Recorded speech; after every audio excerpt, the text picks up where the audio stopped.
सङ्काशं काश्यपेयं महाद्युतिं तमोरि सर्वपापघ्नं प्रणतोऽस्मि दिवाकरम्।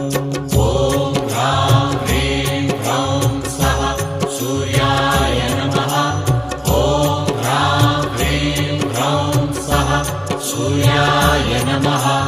जपाकुसुमसङ्काशं काश्यपेयं महाद्युतिं तमोरि सर्वपापघ्नं प्रणतोऽस्मि दिवाकरम्।